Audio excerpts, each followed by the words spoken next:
Oke, jadi kita mulai materi hari ini ya. Hari ini kita bakal ngomongin tentang IDX, sekuritas, dan rekening dana investor. Kita mulai dari IDX. Apa itu IDX? IDX itu kepanjangan dari Indonesia Stock Exchange. Ini bahasa Inggris alias bahasa Indonesianya adalah BEI, Bursa Efek Indonesia. Nah, BEI ini sebenarnya adalah regulator yang mengatur perdagangan saham perusahaan publik yang ada di Indonesia. Tiga istilah ini, efek, saham, sama equity, itu sering membingungkan saya banget waktu awal-awal saya belajar tentang saham. Jadi makanya mau saya tambahkan di penjelasan ini bahwa sebenarnya arti efek itu sinonim gitu loh sama saham. Nah, kalau equity itu bahasa Inggrisnya lah gitu dari saham atau efek ini. Untuk memahami IDX ini biasanya agak pusing ya, agak puyeng untuk yang masih newbie banget, nggak apa-apa. Makanya aku akan coba kasih analogi dengan hal-hal yang udah kita familiar dalam kehidupan sehari-hari. Nah, ini adalah gambar Istora Senayan. Mungkin kamu bingung kan loh, kita ini di video tentang investasi kok bahasnya Istora Senayan. Tunggu dulu, dengerin cerita saya dulu. Jadi, anggaplah BEI ini adalah pengelola Istora Senayan. Nah, kebayangkan kenapa dibilang regulator. Nah, di Istora Senayan ini tentunya ada event-event olahraga dong yang terjadi setiap hari gitu kan. Anggaplah di Istora Senayan selalu ada pertandingan klub-klub bola gitu kan. Nah, kita bisa menyamakan pertandingan-pertandingan klub-klub bola ini dengan emiten-emiten atau perusahaan publik. Jadi kebayang ya, Istora Senayan ini adalah regulator, itu adalah BI-nya, dan klub-klub bola yang bertanding di Istora Senayan itu adalah emiten-emiten yang kita lihat diperdagangkan setiap hari bursa, misalnya kayak BCA, BRI, Unilever, dan segala macam. Nah, kita ini tentunya bisa dong datang ke Istora Senayan buat nonton pertandingan sepak bola ini. Kan supporter gitu ya kita. Nah, supporter itu bisa disamakan dengan investor retail kayak kita. Orang-orang biasa kayak kita-kita orang yang ingin berinvestasi di pasar modal. Saya harap dengan analogi Istora Senayan ini kamu bisa lebih mengerti sebenarnya apa itu IDX. Nah, ini gedungnya IDX. Lokasinya ada di SCBD Jakarta. Website resminya itu di www.idx.co.id. Di website ini kamu bisa mendapatkan semua informasi yang kamu butuhkan tentang perusahaan publik yang ada di Indonesia dan tentang IDX itu sendiri. Jadi kalau kamu kepo, dan saya sarankan kamu kepo maksimal gitu ya, cek aja websitenya IDX ini, kamu bisa dapat semua informasi yang kamu butuhkan. Misalnya kamu bisa lihat laporan keuangan perusahaan publik yang ada di Indonesia, terus pengumuman-pengumuman yang mereka buat, terus kapan dividen akan dibagikan. Pokoknya semua aktivitas yang dilakukan oleh perusahaan publik yang terdaftar di IDX itu harus dilaporkan. Dan semuanya ada di website ini. Jadi benar-benar infonya valid, lengkap, semua ada di situ. Pokoknya one stop service gitulah si website IDX ini. Nah, di gedung BEI ini terdapat server transaksi saham. Jadi kan kita tiap hari bisa beli saham pakai online aplikasi gitu ya, itu servernya ada di gedung ini. Jadi benar-benar semuanya terpusat di gedung ini. Nah, di gedung IDX ini itu ada juga TV channel, biasanya IDX TV. Coba kamu searching-searching deh. Biasanya di IDX TV ini ya pastilah ya bahas tentang saham, tentang bursa, investasi, dan biasanya mereka mengundang tamu-tamu gitu ya dari sekuritas-sekuritas, analis, dan segala macam untuk memberikan informasi kepada masyarakat tentang investing. Nah, selain itu di gedung IDX ini juga sering diadakan SPM, yaitu Sekolah Pasar Modal. Ini biasanya kayak event yang dibuat oleh IDX bekerja sama dengan sekuritas, biasanya sih memberikan pendidikan dasar lah kepada masyarakat awam tentang apa itu berinvestasi di pasar modal. Ini kalau nggak salah sih, setahu saya SPM ini gratis. Kamu coba kepoin aja lewat Google, lewat website itu kapan SPM terdekat, dan kalau mau ikutan silakan. Karena ya cukup lumayan sih buat tahu-tahu, dan ya kadang kalau masih newbie gitu senang dia lihat gedung IDX yang kayak, oh iya saya jadi investor nih, gila gue di gedung IDX gitu ya. Buat seru-seruan aja sih. Nah, sekarang ini IDX ini banyak memberikan edukasi kepada masyarakat untuk membuat masyarakat itu lebih melek investasi gitu kan. Itu kenapa IDX banyak buka cabang di daerah-daerah, misalnya di Palembang, Medan, Aceh, Bali, Bengkulu. Itu buat balik lagi ke website tadi, kamu cek aja kota kamu ada apa enggak, dan kalau ada itu di mana IDX-nya, itu bisa kamu cek. Fungsinya IDX yang ada di daerah itu lebih kepada informasi dan edukasi sih kalau menurut saya. Jadi servernya itu tetap ada di Jakarta, tapi untuk memudahkan orang-orang daerah karena Indonesia ini luas gitu kan, supaya orang-orang daerah juga pada melek investasi, dibukalah cabang-cabang IDX di daerah untuk memberikan informasi. Jadi kalau orang daerah mau tanya tuh bisa, ya adalah perwakilannya di daerah untuk nanya tentang informasi pasar modal. Nah, selain itu, BI juga membuka galeri nih di kampus-kampus, kerjasama antara 3 pihak. Biasanya itu kampus, BI, sama perusahaan sekuritas.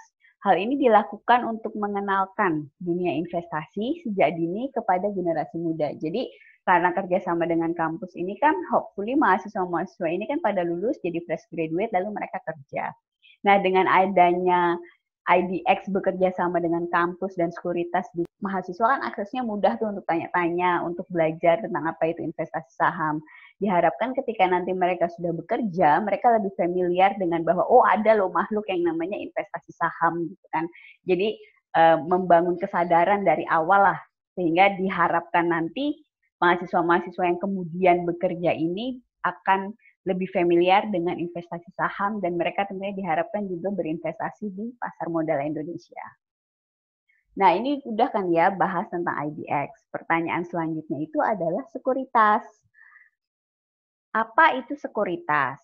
Banyak orang yang mengartikan sekuritas sama dengan security gitu ya. Nah, tahu-taunya disamain sama satpam. Sumpah saya nggak bercanda, ini kejadian bener di kehidupan saya sehari-hari. Jadi ceritanya saya kan kerja di sekuritas nih, udah mantan kantor sih, saya udah pindah sekarang. Tapi intinya saya kerja di sekuritas. Saya punya temen cowok, itu sama teman rekan kerja gitu kan. Orangnya tinggi besar, 180 cm gitu. Pokoknya tinggi besar lah beliau nih gitu. Nah, terus ceritanya temenku ini lagi naksir cewek. Entah bagaimana ditanya sama keluarga ceweknya atau teman ceweknya gitu kalau nggak salah, masnya itu kerja di mana gitu. Terus teman saya bilang, oh saya kerja di sekuritas. Terus entah bagaimana reaksi temannya itu adalah, oh gitu ya mas, nggak apa-apa mas, yang penting kerja itu halal gitu. Jadi satpam juga nggak apa-apa. Temennya sumpah aku nggak bohong, temennya ngomong kayak gitu. Temanku ini, si cowok ini cerita di kantor pas kita lagi makan siang gitu, semua ketawa ngakak-ngakak. Jadi ya kayaknya lucu aja sih buat cerita ini, aku jadi ini video ini bahwa please kalau udah nonton video ini bantu mengedukasi masyarakat dan teman-teman di sekitar kita bahwa sekuritas itu bukan security, teman-teman tolong ya, itu bukan jadi satpam, teman saya itu broker saham, ya ampun, dia itu pinter loh analisa fundamentalnya gara-gara tinggi besar badannya kayak TNI gitu kan. Disangkanya satpam gara-gara dia bilangnya kerja di sekuritas. Jadi please perhatikan benar video ini supaya kamu ngerti benar sebenarnya sekuritas itu apa sih gitu kan. Nah, oke, sekarang kita serius lagi. Balik lagi ke analogi tadi awal yang saya kasihkan, BEI pengelola Istora Senayan, klub bolanya sebagai emiten atau perusahaan publik, dan kita sebagai supporter. Sekarang masalahnya adalah kalau kita nih supporter pengen nonton pertandingan bola gitu kan di Istora Senayan, tentunya kita butuh tiket dong biar kita jadi penonton legal gitu kan. Kalau nggak nanti dikejar-kejar pas satpam gitu kan. Nah, yang jual aksesnya nih supaya kamu bisa mengakses investasi yang diselenggarakan oleh BEI di membeli perusahaan-perusahaan publik ini, itu adalah sekuritas. Makanya kalau kamu mau berinvestasi saham, kamu harus punya akun di sekuritas. Kira-kira gitu. Anggaplah sekuritas itu kayak yang jual tiket buat kamu masuk ke Istora Senayan. Jadi dia yang kasih akses buat kamu berinvestasi di bursa saham. Nah, sekuritas ini sebenarnya cuma middleman, jadi perantara gitu antara kamu dengan Bursa Efek Indonesia. Sekuritas akan memberikan kamu akses untuk bertransaksi di pasar modal, biasanya lewat online trading. Dulu-dulu sih kayak tahun 2000-an, apalagi tahun 90 gitu ya, saya aja masih tinggi. Yang zaman dulu-dulu kalau saya dengar senior-senior itu pada cerita, kamu bisa investasi di pasar modal itu nggak pakai online trading, kamu harus nelpon orang yang namanya kerjanya sebagai broker gitu kan, broker saham, Nah, itu kamu telepon orangnya, minta dibelikan, kamu mau beli apa? Misal, Pak, beliin saya BCA 1 lot, misalnya begitu. Nah, sekarang karena zaman udah maju gitu kan, kamu nggak perlu lagi telepon-telepon orang, kamu bener-bener bisa berinvestasi di pasar modal kayak kamu mainan Instagram. Jadi lewat online trading kamu tinggal buka aplikasinya, kamu sudah tentukan misalnya mau beli apa nih, mau beli BRI atau mau beli Unilever, Indofood, apalah terserah gitu kan, berdasarkan analisa yang sudah kamu lakukan. Nah, itu kamu tinggal mencet aja tuh di online tradingnya, dan kamu sudah bisa berinvestasi di pasar modal. Kamu bisa buka akun di sekuritas dengan mengisi aplikasi, bisa pakai form tertulis atau e-form, jadi online gitulah.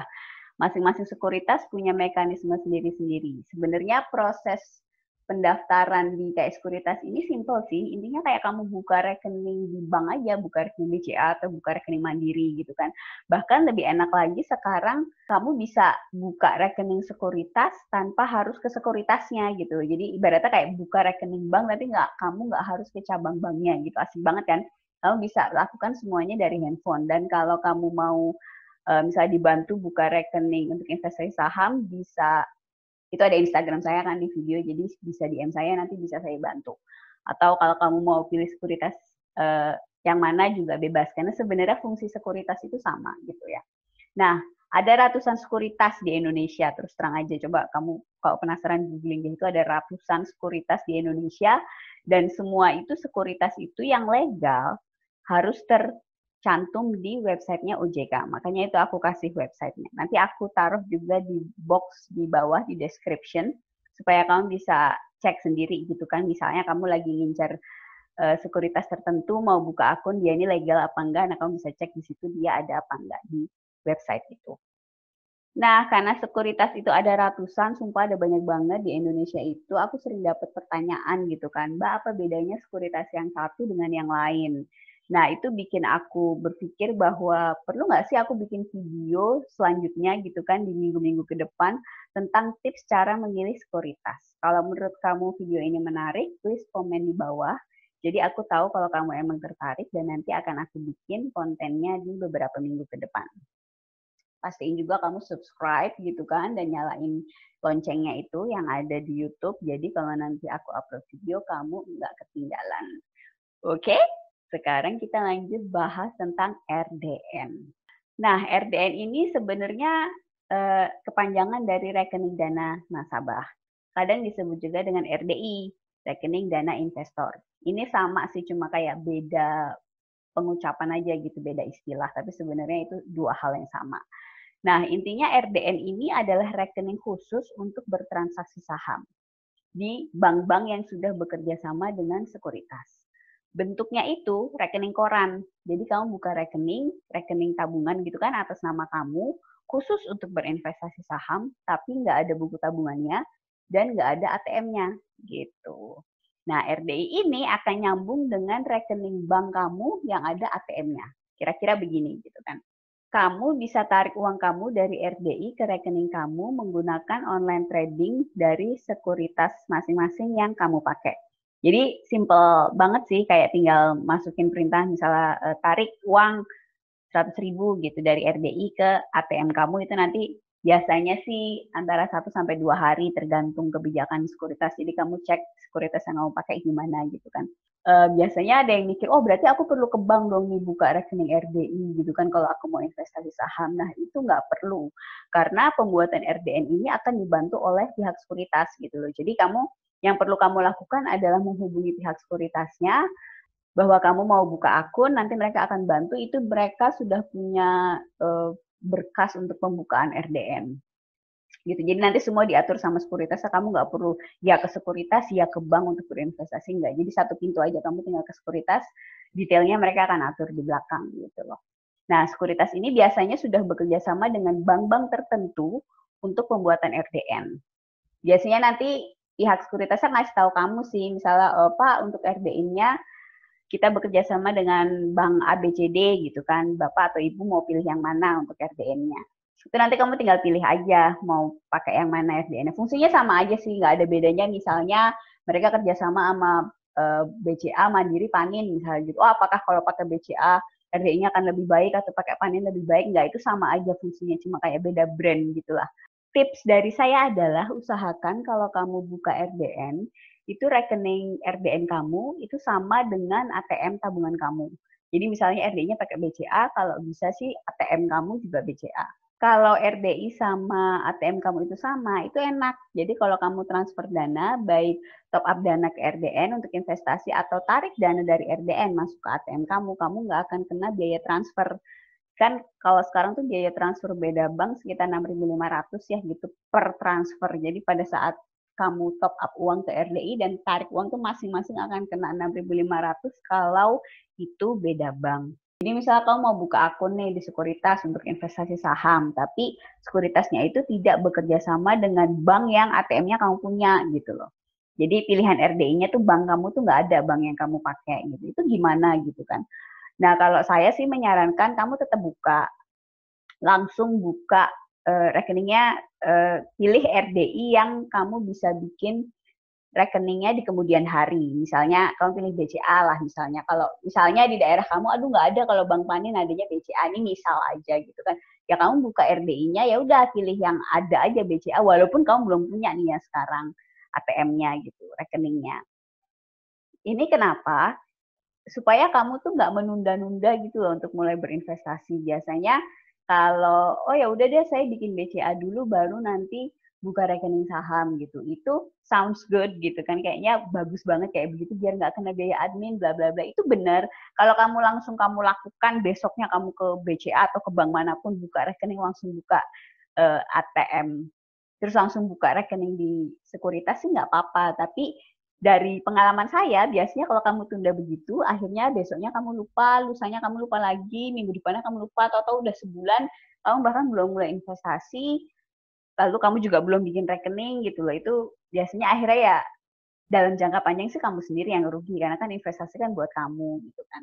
Jadi mending kamu buka aja dulu, sudah jadi, nanti kalau udah jadi, misal kamu udah masukin uang ke RDI kamu gitu, itu pasti nanti kamu lebih komit deh.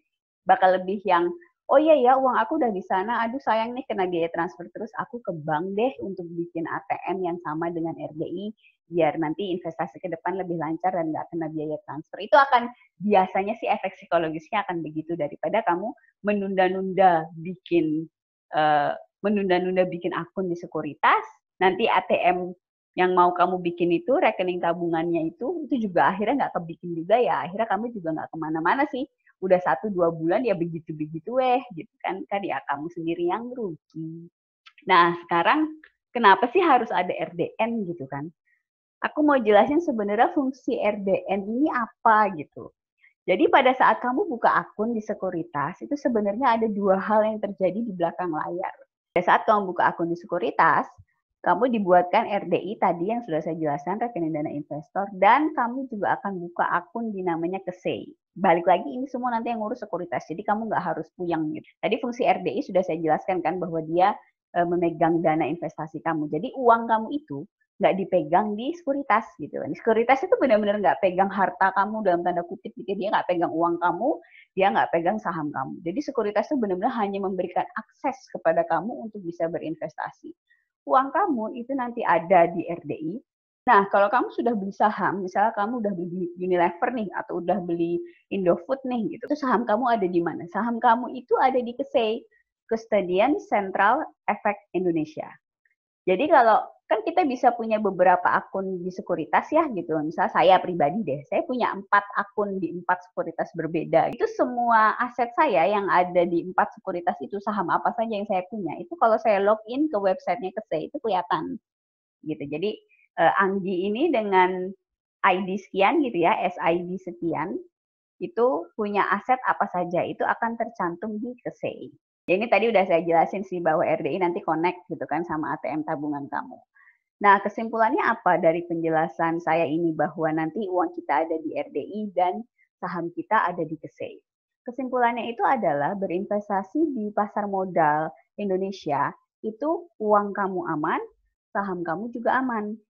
Kenapa aku bisa bilang aman? Karena kalau nih misalnya amit-amit ya bang bayi gitu kan, sekuritas yang kamu pakai itu bangkrut, itu harta kamu tuh nggak hilang gitu, aset kamu nggak hilang. Karena uang kamu ada di RDI, saham kamu ada di Kesei. Nantinya kamu bisa menguruslah untuk memindahkan aset kamu ini, misalnya sekuritas kamu bermasalah gitu kan. Nah, aset kamu yang ada di sekuritas tersebut nanti bisa kamu pindahkan ke sekuritas yang lain. Jadi nanti tinggal proses administratif saja, tapi pada intinya uang kamu itu aman. Tapi tentunya sih kita berharap semuanya baik-baik aja lah gitu, jangan sampai ada apa-apa sekuritasnya juga, jadi kita nggak pusing, tinggal fokus ke investasi. Tapi ini sebagai pengetahuan aja sih buat kamu gitu. Semoga bermanfaat. Oke? Okay? Thank you semuanya udah nonton video aku. Semoga video ini bermanfaat. Ini Instagram aku @anggisahamcantik. Jangan lupa di follow. Soalnya aku sering bikin edukasi gratis juga di story. Yang kayak singkat-singkat gitulah dari pertanyaan-pertanyaan kalian yang sering aku dapat di DM. Jadi kalau kamu punya pertanyaan, boleh komen di bawah di YouTube atau kamu bisa DM aku di Instagram. Nanti biasanya sih lebih fast respon lah ya. Kalau Instagram kan enak buat mainan gitu. Nanti biasanya aku bales dan nanti aku bikin juga konten yang ngasih inspirasi gitu. Jadi thank you ya kalau yang sering nanya-nanya di Instagram. Sabar aja nanti pasti aku bales kok. Cuma kadang karena banyak ya, jadi nunggulah agak lama, mohon pengertiannya saja. Semoga video ini bermanfaat. Oke, jangan lupa subscribe ke channel YouTube aku dan klik loncengnya biar kalau nanti aku upload video, kamu bakal dapat notifikasi. Kalau menurut kamu video ini bermanfaat, bantu share ke teman, rekan, dan saudara yang menurut kamu butuh info yang aku share di video ini. Oke?